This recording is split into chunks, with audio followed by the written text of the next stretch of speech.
Number 4 na maling akala. Immediate na ba ang application ng housing loan? Ang i-discuss natin today ay mga maling akala sa pagbili ng house, na maaaring ito din ang pagkakaalam mo at bibigyan nating linaw sa video na ito. Kaya naman tapusin mo ang video na ito hanggang sa dulo.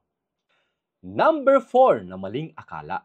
Immediate na ba ang application ng housing loan? Akala natin kapag tayo ay mag-a-avail at magre-reserve ng unit, ipaprocess na agad ang ating housing loan. Well, may timeline po ang processing ng housing loan. Hindi po yan pinaprocess during reservation o after reservations pa lamang.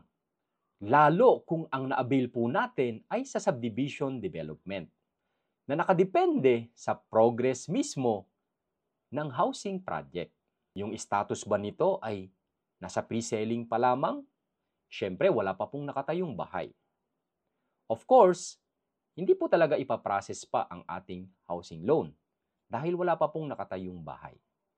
Kaya naman, kung ang inavail po natin ay mga pre-selling status, matagal-tagal pa po ang pag-process ng ating housing loan, na usually, tatagal po yan ng maybe 2 to 3 years from reservation or 3 to 4 years pa po, gaya po ng cases ng iba nating handled properties. Ang advantage lamang ay mas mahaba yung down payment terms, kaya mas mababa ang iyong magiging monthly payment. Paano naman kapag RFO yung na-avail? Hindi rin po automatic. May mga developer or majority ng developer ay kailangan munang ma-fully paid ang equity bago nila i-process ang ating housing loan kahit nakatayo na yung bahay.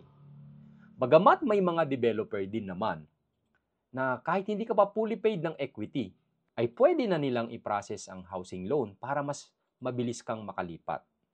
Ang disadvantage nga lamang ay magsasabay ang iyong monthly equity at iyong magiging monthly amortization sa loan.